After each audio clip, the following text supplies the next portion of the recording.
Hello, beautiful beings. I'm Mama Belle from Mama Belle's Tarot. Welcome to my channel. Tonight, I'll be doing a mind, body, soul reading for Gemini. The messages in this reading are for any part of your chart in this sign, with special emphasis on sun, moon, and rising. Before we get started, I wanted to say that this is a general reading and not meant as advice of any professional sort, including but not limited to medical or legal advice. Most importantly, I would like to say thank you for clicking here. If any of this reading resonates, please feel free to like, share, subscribe, and comment. Now on to the reading. Today we are going to be using the Tarot of Curious Creatures by Chris Ann.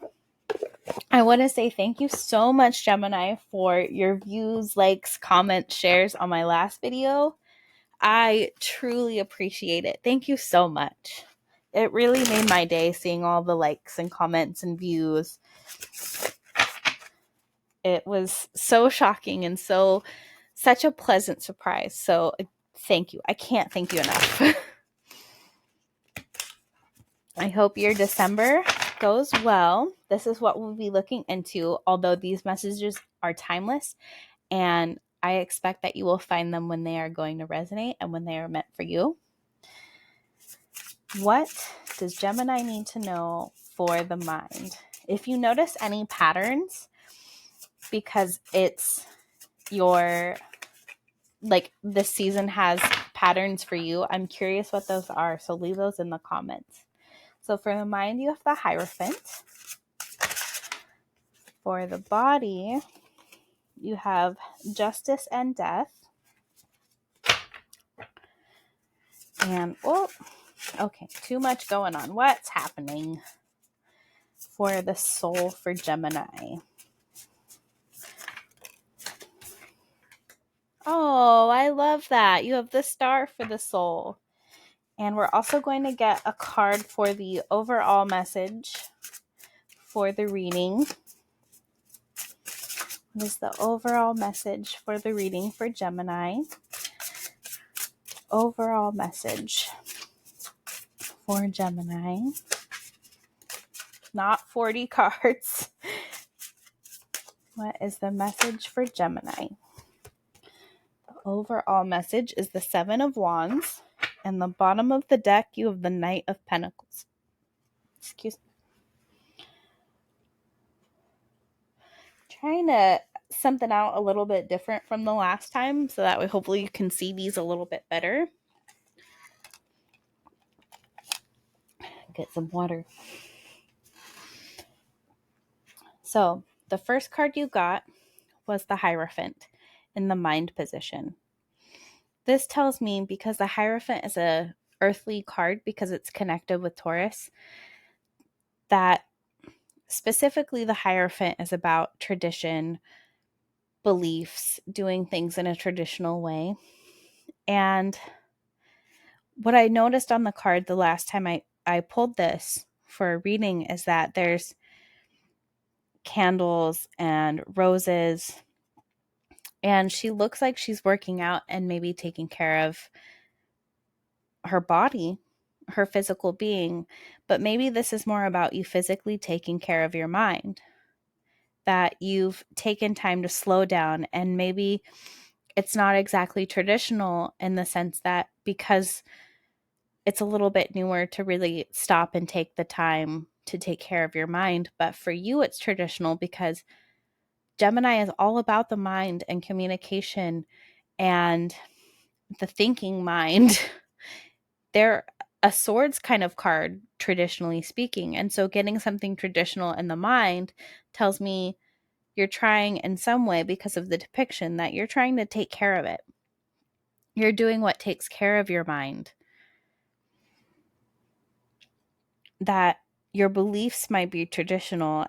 And I also feel in some ways that you may be working it out, that you're working something out in your mind, whether that's growing it in learning something new, learning a new skill, a new task, a new hobby, but you're working it out and you're traditionally having these beliefs and doing what is going to be right for your mind.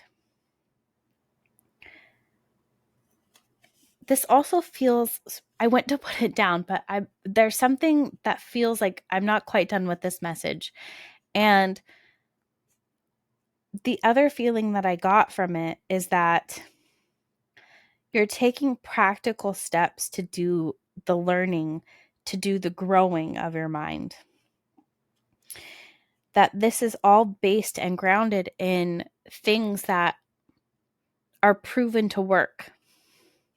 These aren't silly things that are trendy or fast. This isn't take a bubble bath and life is just suddenly better. Not that bubble baths don't help, but that's not all you need to rest your mind, to grow your mind, to do the things that work it out and take care of it. This feels a lot about taking the time to find your traditions, what is traditional for you, to take care of it, and what will be something that you can ground yourself in the more you practice it, the more you believe in it. That's such a good card to get for the mind, but it's kind of an odd message. Oh, I didn't mean to bump that. To kind of blend both mind and groundedness, because you don't typically associate the mind with being grounded. You associate it with being up in the clouds and up in thoughts and daydreaming and drifting away. So it feels like that's why that message was so hard, is because that's not something you typically associate together. So for the body, you have two cards. You have justice and death. So to me, death is about that transformation. Notice the butterfly there. That's also a very big symbol for transformation. And you also have justice. To me, that's balance. So maybe you're balancing yourself in the body of rest and play through transformation. You're transforming yourself through that balance. That came out backwards originally, but you're transforming yourself through the balance in your body.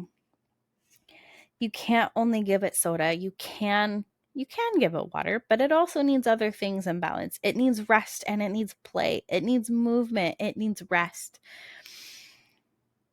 It needs work, as well as remembering that your body is a wonderful being. So transform yourself by giving it that balance. If you're working out all the time, your muscles need that stop to grow properly, to get that progress you're needing. It popped into my head that I listened to this other podcast, the Huberman Lab, and he does such wonderful education on his channel. He's on YouTube. He has a podcast. I think it's called the Huberman Lab or Andrew Huberman on YouTube specifically, but he has a lot of good information about so many topics, but specifically he does like a 6-episode guest series for working out and fitness. And that popped into my head, and I feel like that's for a reason. But one of the things that he mentions he does another video that's like a key takeaway from all of those. And a lot of people will get really good results if they do like a bunch of push-ups most of the time, doing only like 6 or less, doing 6 or less reps. You see such progress in doing a week, I think it is. You'd have to look it up. He's such a wonderful, wonderful resource.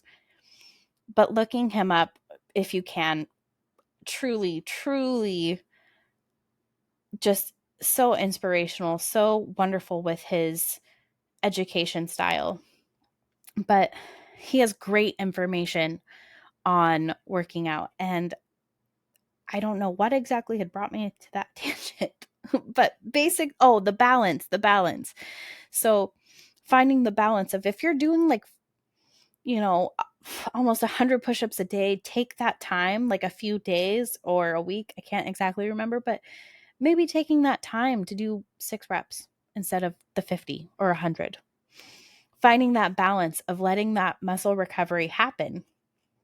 And I don't know that it's muscle recovery specifically. I don't know that it's working out for you per se. This is a general reading for a big collective. And the important part is transforming by finding balance in your body. So for the soul, you have the star card.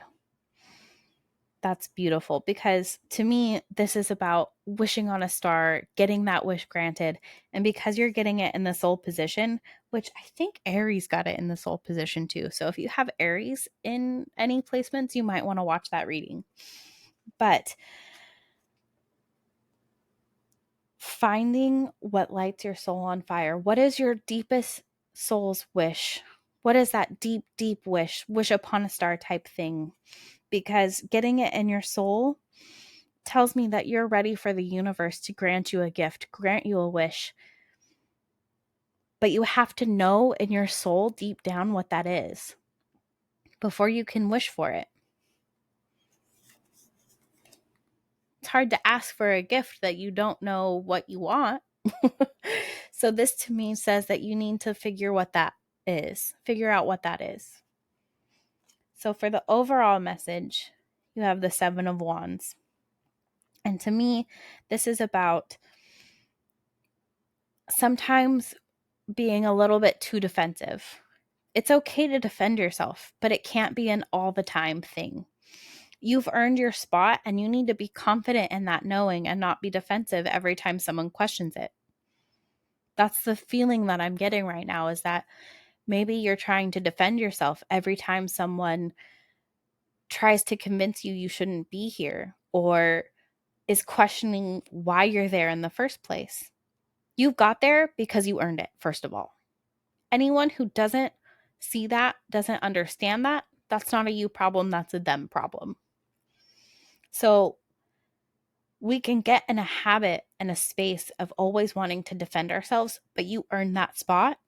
And the overall message to me says that you need to remember that. You need to remember that you are there because you are meant to be there. The universe put you there. So for the bottom of the deck, that's the advice going forward. The advice going forward into this next month, or whenever you find this reading, is the Knight of Pentacles. The Knight of Pentacles is the slowest moving knight of all of the suits. Slow movement, very grounded. It takes a lot of time to plant a field and to have it come to fruition. To have it ready for harvest takes a long time. Remember that whatever you're working on is going to take time. It doesn't matter what it is. If it's worth it, it's worth waiting the time for.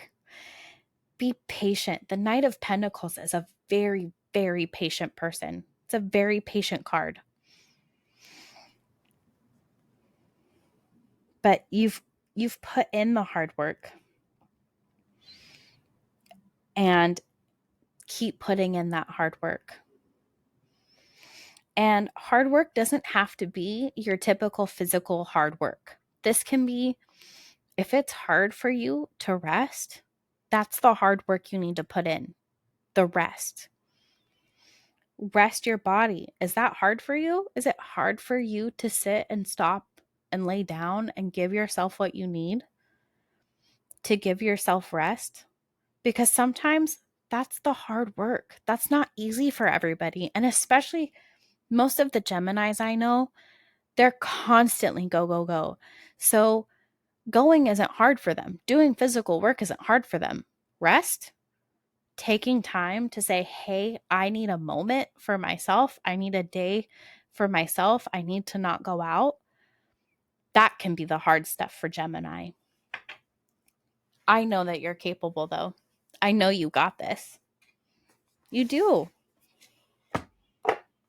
Now we're going to get a card from the Sacred Creator Oracle by Chris Ann.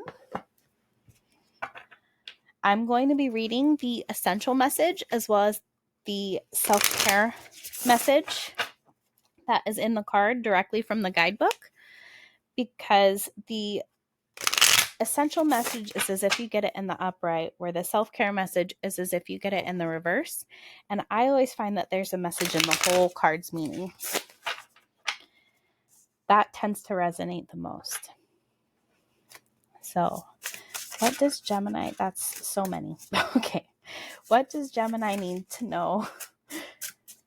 What does Gemini need to know from the Sacred Creators Oracle? You have Soul on Fire, card number 38.